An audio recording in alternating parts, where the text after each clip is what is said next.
Good morning students. हम previous class के अंदर वैलेंस बॉन्ड थ्योरी को डिस्कस कर रहे थे, जिसमें हमने देखा था कि जो बॉन्डिंग है एटम्स के बीच में वो होती है due to the overlapping of orbitals. Due to the overlapping of orbitals कि जो p ऑर्बिटल्स हैं या जो s ऑर्बिटल्स हैं वो आपस में ओवरलैपिंग करते हैं और बॉन्ड फॉर्मेशन करते हैं। तो आज हम कुछ एग्जांपल्स देखेंगे कि कैसे उनके अंदर बॉन्डिंग होती है, कैसे ओवरलैपिंग होती है, उसको समझेंगे। बिल्कुल आसान है, समझ में आ जाएगा अगर आपने ध्यान से सुना है। ठीक है, तो हम स्टार्ट करते हैं। फर्स्ट हम एग्जांपल ले रहे हैं हाइड्रोजन का। बिल्कुल सिंपल हम लेंगे हाइड्रोजन का एटॉमिक नंबर 1, तो 1s1। इलेक्ट्रॉनिक कॉन्फ़िगरेशन क्या हो गई 1s1। मतलब s के अंदर एक ही इलेक्ट्रॉन, s के अंदर क्या है एक इलेक्ट्रॉन, और हाइड्रोजन चाहता है कि उसके s के अंदर कितने इलेक्ट्रॉन हो जाएं 2।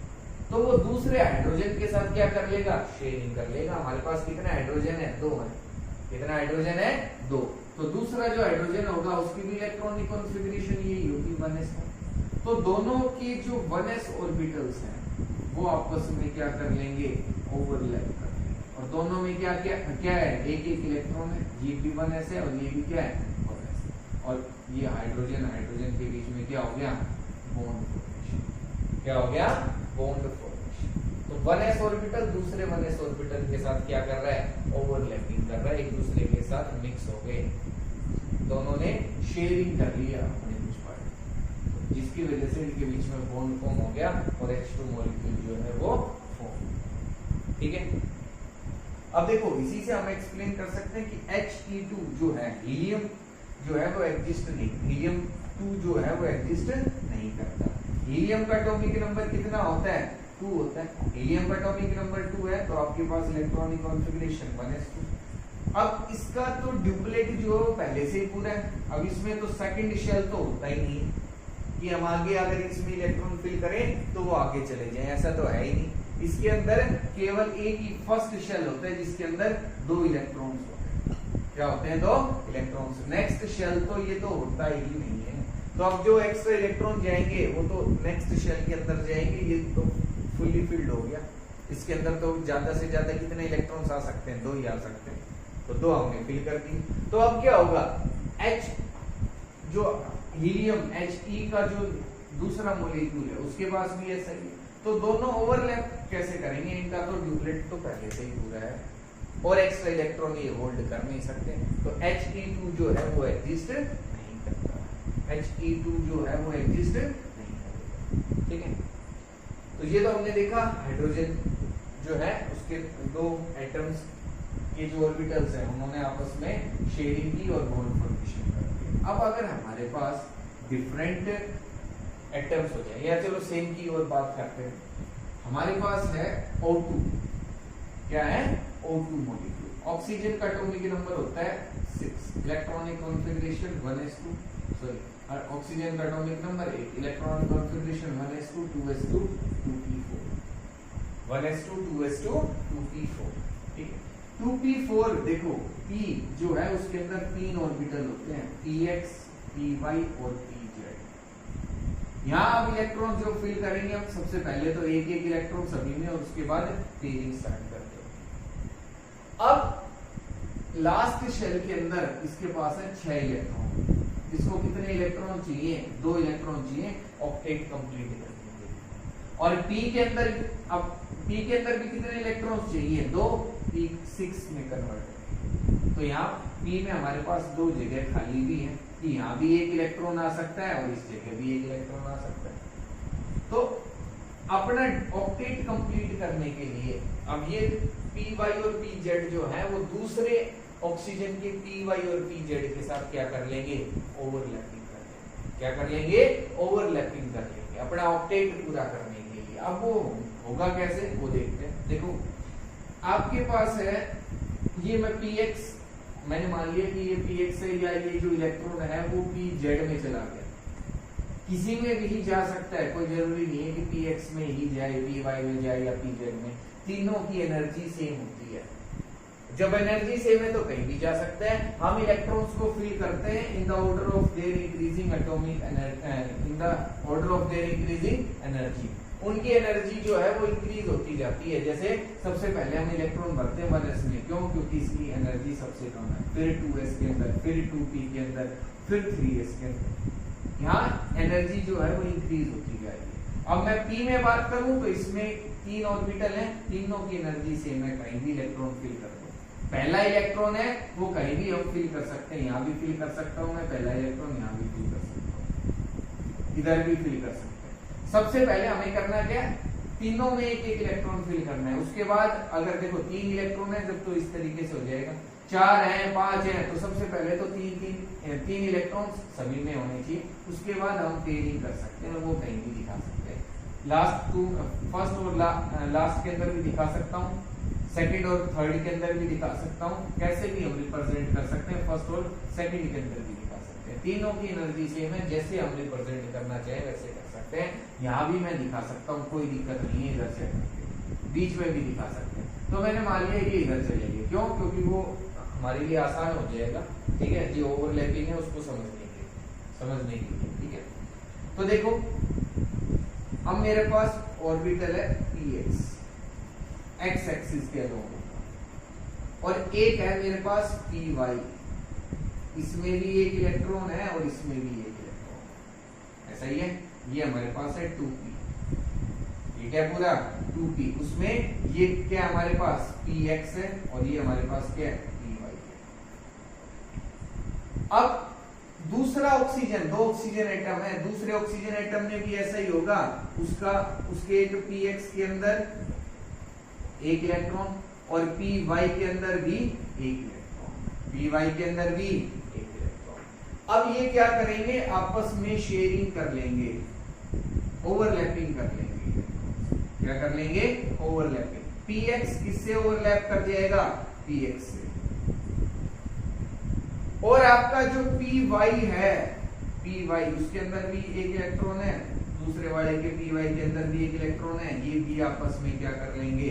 ओवरलैप कर लेंगे। इस ओवरलैपिंग को हम इस तरीके से दिखा सकते हैं कि जो ये तो हो गई अब हमारी हेड टू हेड ओवरलैपिंग। यहाँ तो बॉन्ड बनेगा सिग्मा और यहाँ बॉन्ड बन गया पाई। यहाँ कैसा बॉन्ड फॉर्म हो गया? Pi bond. और कितने बॉन्ड बन गए? 2 बॉन्ड्स आर फॉर्म।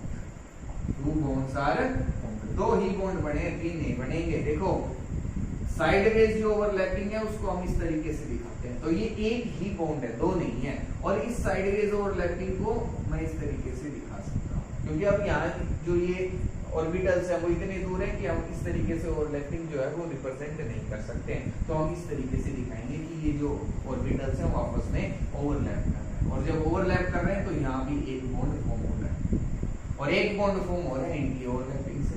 तो जो हेड टू हेड ओवरलैपिंग होती है वो होता है सिग्मा बॉन्ड, और जो साइडवेज ओवरलैपिंग होती है वो होता है पाई बॉन्ड। तो ऑक्सीजन के बीच में डबल बॉन्ड होता है, ये आपने पहले भी पढ़ा है। अब इसमें से एक सिग्मा होगा और दूसरा कैसा होगा? पाई होगा। और ये कैसे फॉर्म हो गया वो आपने समझ लिया। ठीक है, तो आई थिंक सभी की समझ में आ गया होगा ऑक्सीजन में कैसे बॉन्डिंग हो रही है। तो ये तो है हमारे पास सेम एटम्स। अगर डिफरेंट हो जाए तो देखते हैं बॉन्डिंग कैसे। हमारे पास एग्जांपल है HF का। H और F के बीच में एक बॉन्ड होता है। ठीक है, अब यहाँ बॉन्डिंग हो कैसे रही है? Hydrogen 1s1, fluorine atomic number 9, electronic configuration 1s2 2s2 2p5। 2p5 का मतलब है कि यहाँ जो इलेक्ट्रॉन्स हैं वो कुछ इस तरीके से अरेंज होंगे। p के अंदर 3 orbitals, px, py and pz, एक जैसे हमने रिप्रेजेंट किया। आप ऐसे भी रिप्रेजेंट कर सकते हो, कोई दिक्कत नहीं है, गलत नहीं होगा। ठीक है, यहाँ px है, py है और px, py एंड pz। तो इसको एक इलेक्ट्रॉन चाहिए ऑक्टेट कंप्लीट करने के लिए। लास्ट शेल में 7 इलेक्ट्रॉन होता है फ्लोरीन के पास। एक इलेक्ट्रॉन चाहिए ऑक्टेट कंप्लीट करने के लिए, और वो इलेक्ट्रॉन कहाँ जाएगा? 2p के अंदर। कहाँ जाएगा? 2p के अंदर। और हमने मान लिया कि px वैकेंट है तो px के अंदर जाएगा। तो जो px ऑर्बिटल है होगा फ्लोरीन का, वो तो होगा कुछ इस तरीके से। px क्या है? ये हमारे पास px, और इसके अंदर एक इलेक्ट्रॉन। और दूसरा जो हमारे पास एटम है वो है हाइड्रोजन का, तो हाइड्रोजन का है 1s और इसके अंदर भी एक इलेक्ट्रॉन।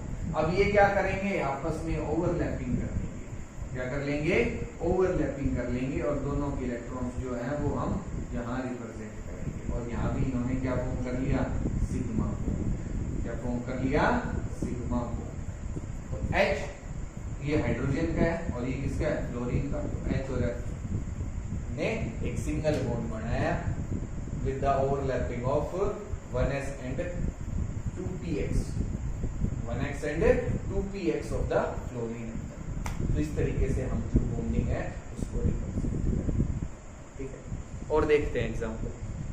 नेक्स्ट जो एग्जांपल है वो हम लेंगे N2 का। किसका लेंगे, N2 का, ठीक है। ट्रिपल बॉन्ड हम देखेंगे कि कैसे फॉर्म होता है। तो नाइट्रोजन का atomic number 7, electronic configuration 1s2 2s2 2p 1s2 2s2 2p3 1s2 2s2 2p, ठीक है। तो p के अंदर 3 इलेक्ट्रॉन्स, p के अंदर कितने इलेक्ट्रॉन्स, 3, और इसको 3 ही इलेक्ट्रॉन्स चाहिए अपने ऑक्टेट कंप्लीट करने के लिए। तो इसके आउटर मोस्ट शेल में कितने इलेक्ट्रॉन्स हैं, 5 इलेक्ट्रॉन्स हैं, तो इसको 3 इलेक्ट्रॉन चाहिए। तो क्या होगा, 2 नाइट्रोजन है तो ये px सॉरी ये px ये py और ये मैं इधर रिप्रेजेंट करूंगा, ये होगा pz, ठीक है। It is px py and this is pz। दूसरा जो आपके पास नाइट्रोजन होगा उसके पास भी px py और pz, ठीक है। ये क्या है आपके पास, px ये pz और ये py। तो क्या होगा, अब सभी में एक एक इलेक्ट्रॉन है, यहाँ भी एक इलेक्ट्रॉन था। अब इसके px के अंदर भी एक इलेक्ट्रॉन था, तो यहाँ टोटल हमारे पास इलेक्ट्रॉन्स हो गए 2। कितने इलेक्ट्रॉन्स हो गए, इसके अंदर भी एक इलेक्ट्रॉन और इसके अंदर भी एक इलेक्ट्रॉन। तो अब ये क्या करेंगे, देखो py से ओवरलैपिंग करेगा, py किससे ओवरलैपिंग करेगा, py से, और pz जो है वो pz से pz किससे ओवरलैपिंग करेगा, pz से। तो अब हमारे पास कितने बॉन्ड फॉर्म हो गए, एक तो यहाँ हो गया, ये सिग्मा बॉन्ड है, ये पाई है, जो साइडवेज ओवरलैपिंग से बनते हैं वो कैसे बॉन्ड होंगे, पाई बॉन्ड। तो यहाँ भी पाई, इधर भी पाई और ये सिग्मा। और नाइट्रोजन नाइट्रोजन के बीच में बॉन्ड हो गए 3, जिसमें से एक तो सिग्मा बॉन्ड है और 2 कैसे हैं, पाई। एक सिग्मा और 2 पाई। जो सिंगल बॉन्ड होगा वो हमेशा सिग्मा रहेगा, डबल बॉन्ड आ गया तो एक सिग्मा एक पाई, और ट्रिपल हो गया तो एक सिग्मा 2 पाई, ठीक है। हेड टू हेड ओवरलैपिंग 2 ही ऑर्बिटल्स कर सकते हैं, इसका px और दूसरे का px, और औरों के बीच में नहीं होगी हेड टू हेड ओवरलैपिंग, ठीक है। तो ये हमने कुछ एग्जांपल्स देखे, उसके बेसिस पे हमें पता चला कि जो बॉन्डिंग है वो कैसे होगी, कैसे हम उसको रिप्रेजेंट करेंगे, ओवरलैपिंग कैसे दिखाएंगे, ठीक है। ये वैलेंस बॉन्ड थ्योरी के अकॉर्डिंग हमने जो स्ट्रक्चर्स थी, जो बॉन्डिंग थी, उसको हमने पढ़ा, ठीक है। अब हम जो पढ़ेंगे वो हमारा नेक्स्ट जो टॉपिक होगा वो है हाइब्रिडाइजेशन। क्या होगा, हाइब्रिडाइजेशन। काफी इंपॉर्टेंट है हाइब्रिडाइजेशन, ठीक है। ऑर्बिटल जो मॉलिक्यूल्स है उनकी स्ट्रक्चर को एक्सप्लेन करने में काफी इंपॉर्टेंट रोल प्ले करता है हाइब्रिडाइजेशन। हमें कैसे पता चलेगा कि किसी मॉलिक्यूल की स्ट्रक्चर क्या है, एक तो हमने पढ़ा था वेस्पर थ्योरी के अकॉर्डिंग, अब हम हाइब्रिडाइजेशन के अकॉर्डिंग पढ़ेंगे, उसके अकॉर्डिंग भी हम बता सकते हैं किसी मॉलिक्यूल की क्या स्ट्रक्चर है, ठीक है। तो सबसे पहले तो आपको क्या करना है कि ये जो एग्जांपल्स करवाएं इनको अच्छे से समझना है, इनमें कोई भी डाउट रहे तो मेरे से पूछना, ठीक है।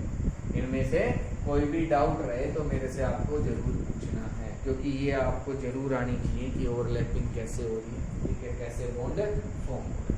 उसके बाद हम देखेंगे कि हाइब्रिडाइजेशन क्या है, हाइब्रिडाइजेशन का कॉन्सेप्ट क्या है। ये काफी इंपॉर्टेंट टॉपिक रहेगा हाइब्रिडाइजेशन। क्यों, क्योंकि ये कॉम्पिटिटिव एग्जाम्स में या मतलब आप जब भी केमिस्ट्री पढ़ोगे तो उसमें कहीं ना कहीं यूज होगा हाइब्रिडाइजेशन। उसके बेसिस पे आपको स्ट्रक्चर्स के बारे में पता होना चाहिए, ठीक है। रिएक्टिविटी को भी डिसाइड करेगा हाइब्रिडाइजेशन, तो काफी इंपॉर्टेंट टॉपिक है। उसको हम नेक्स्ट क्लास के अंदर स्टार्ट करेंगे। आज इतना ही कर रहे हैं हम, ठीक है। इन स्ट्रक्चर्स को अच्छे से करना है। मैं कुछ और एग्जांपल्स दूंगा जो आपको सोल्व करने होंगे, ठीक है, अपनी नोटबुक के अंदर, और उनमें भी अगर कोई डाउट रहे तो मेरे से पूछना, ठीक है। Thank you.